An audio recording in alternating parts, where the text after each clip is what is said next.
Totnes holiday, learning about a bioregional project. Hi, my name is Sachiaki Takamiya, the author of Ikigai Diet. Today, I am interviewing Isabel Carlisle, who is the director of Bioregional Learning Centre here in Totnes, and we'll find out about their work. So stick around. Isabel, thank you very much for taking your time today.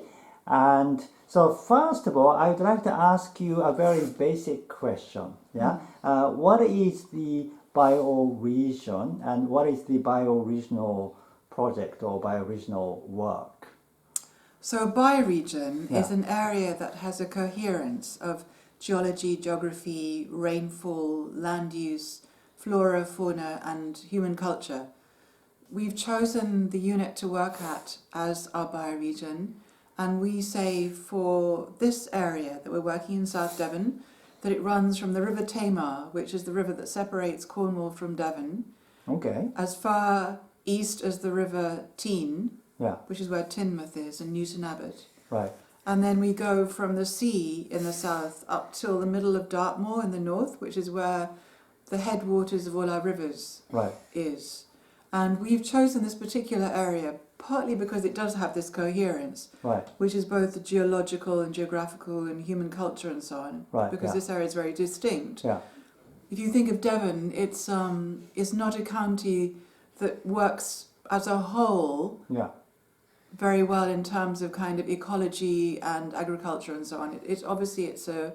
It's a political whole, it's a county, but North Devon, East Devon and South Devon are all very different. They've got different kind of soils, they've got different kinds of economies, even different kinds of human culture.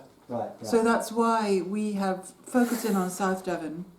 We also think it's really important that we're in an area which is small enough to identify as home. So people who live here know that it has a very particular identity and they feel this is their home. Okay. But it's also big enough to have a... Can you maybe show the area in the map? Okay. Can you maybe lift it up the map a little bit? Can you see it? Come on, maybe. Okay, so this is the River Tamar here. This is our coast. It goes all the way around here. It goes as far as Teignmouth, which is here. That's the mouth of the Tean. So the Tean comes from here. This is the middle of Dartmoor, where all the rivers rise. So we've got about 5 rivers, not the Tamar, but the 5 rivers, so the main rivers in our area rise here. And this is our coastline. Okay. So between Plymouth and Torquay, and the coastline, and then Dartmoor is the northern part. If you want to call it by cities, it's Plymouth to Teignmouth. To Teignmouth. Over here. Okay. And it's kind of this kind of an area, and you can go across this area in almost any direction in about 2.5 hours in a car. Okay. So it's an area in which you can meet people, you can know people face to face. Okay. Oh, thank you very much. Good idea to bring a map. And so that means, Dartmoor being the sources of rivers. And the rivers will go all the way to the sea. So the connection between the water source and the sea is significant when you talk about bioregion. Yes, a lot of people talk about bioregions in terms of what we call watersheds or water catchment areas. So a river valley in itself is a bioregion. It's very distinctive. I see. Other people talk about bioregions in terms of mountain ranges or huge areas like Cascadia in the northwest United States is called a bioregion. We've made our bioregions smaller because we think in terms of human organizing, it gives us a much better area, a smaller area to organize in, basically. Okay. And then we have a word in Japanese called satoyama, which is probably slightly smaller scale. But satoyama is kind of an area, the mountains and the village all together, which has a kind of an ecosystem or circular system.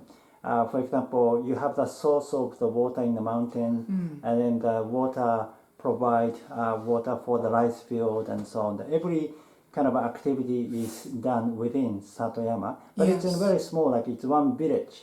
mountains and a village can be Satoyama. So the bioregion is a bigger area of one area which can function as a sustainable community. Yes, very good. Yeah. So within our bioregion, we are specifically organising for long-term climate resilience. Right. So looking at how we organise human culture in order to respond to climate change. Yeah.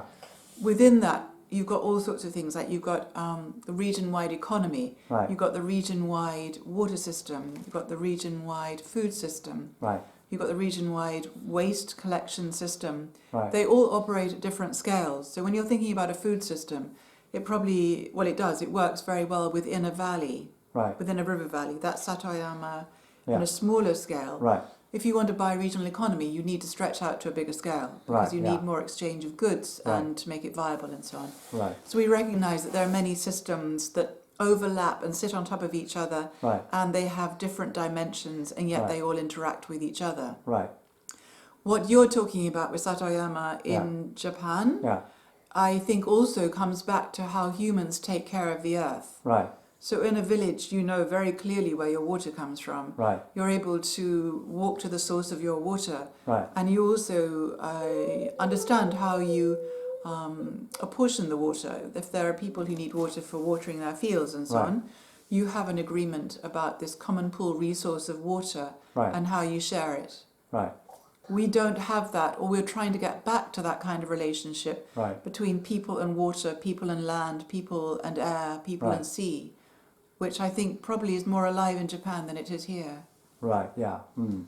Yeah, but I think it is very interesting to have a wider area because Yeah. when we talk about Satoyama in the past, like hundreds of years ago, maybe it worked because many people lived in small community Yeah. and people Yeah. leading a self-sufficient lifestyle, but it is very simple. But Yeah. now it's more complex and more industrialized, and there are so many different kind of industries.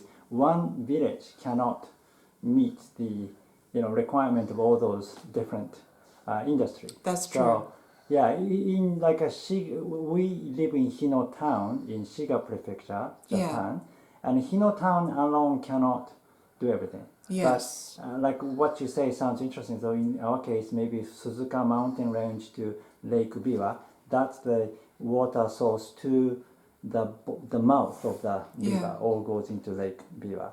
So and then if I kind of imagine that area, I can think of so many exchange in terms of different kind of industries and culture and Yes. Yeah. Yes. Very good. Also people might think that having the idea of a bioregion, forming a bioregion, might sound rather exclusive, but we're certainly not saying that we're trying to be totally sufficient in energy, food and water and all these different things. It's just a good scale for human organising at a level of belonging to place. Right, yeah. Okay. And then, so what kind of activities do you do to create this bioregional community or bioregional resilience? Yeah, very good. So one of the first activities, of course, is to talk to people about this idea that we have, this urgency we have around organising for climate resilience. So one of our ambitions is to create a learning region, a region where everybody's learning together about how to be more resilient. One of our first activities we're organising this September is a learning journey. So to go around our region to 4 different places in the region, to go to a city, to go to Plymouth, to be here locally in the Totnes, Dartington area to look at what's happening with food in our river valley, to go up to the moor, to look at human culture on the moor, and to go down to the sea. So to look at fish stocks and flood defences and so on. So in each area we go to, we have a different theme, but it's all about human relatedness to that place and what is likely to be the impact of climate change. What will be the impact of climate change on human health? What will the impact be on food? What will the impact be on our water supply and so on? Asking questions and getting people to really kind of think together into what the responses might be. We're still at the very beginning of this kind of organising. We recognise that in order to come up with a shared vision and a shared strategy, we need to bring all the different parts of society into the room to be part of the conversation. So we talk about involving government, academia, civil society, public and private sector, as well as looking at food, energy, water, waste, transport, health, etc., all the aspects of societal life, which often sit in different separate compartments and don't always talk to each other. So we're trying to get a cross-cutting conversation of people talking to each other and then drilling down in each sector and saying, what are the main issues here? Is there a way in which we can start to create a team that will tackle those issues, both in terms of nurturing what we call the green shoots of resilience, so the really good things that we see are already happening that we can build on, to understand where the blocks are, like what's stopping us moving towards greater resilience, and also just how do we plan collaboratively for a resilient future. Oh, well, that sounds wonderful. Yeah. And what are the responses from the governments and municipal sectors? Yes. Here in Devon, our Devon County Council has declared a climate emergency, as has our local regional council, that's South Hams District Council. I'm not sure if West Devon has declared one or not, but West Devon's certainly part of our area. And then we have local town councils and parish councils who are also declaring climate emergencies. So this is very interesting because when we started this project 2.5 years ago, even then climate resilience wasn't really in people's imagination. But it was just this last autumn with the IPCC report and also David Attenborough's program, New Blue Planet, which really has galvanized people to think much more urgently about what we do about climate change. So I always say when you're starting a new piece of work, a new project for social change, to be effective, it has to meet a window of opportunity. We have got a window of opportunity here. So government, local government, is keen to do something, often almost at capacity, not always able to imagine what the next steps are, but is also wanting to know how we do that community engagement part. How do we bring civil society into the room? So in a way, that's what we're offering. So in running the learning journey, we're inviting people from local business, local government, and so on to be part of that and to really understand what the issues are that we need to tackle. Oh, that's great. Okay. And what made you get interested in this kind of work? I guess for a long time I've been interested in how human culture functions and in how worldviews shape the kind of material culture that we create. So the worldview at the moment, certainly in the West, is of luxury and consumption and well-being, which are all great goals to have, but they come at a price. So they come at the price of over-extraction, over-exploitation, destruction of ecosystems and so on. So at the back of my mind is this question, how do we change the narrative? How do we change the worldview? How do we encourage people to think in a different and equally generative way? Because we have these huge constraints that are now being imposed on us, like climate change is going to really alter our lives. It's not just an intellectual exercise in planning ahead. We have the reality of droughts and storms and falling fish stocks and pollution. All of these things are absolutely real and they're going to force us to change whether we like it or not. It's just a lot easier and more pleasant if we plan ahead and do it with everybody planning ahead. Okay, thank you. Thank you very much. Well, that's it.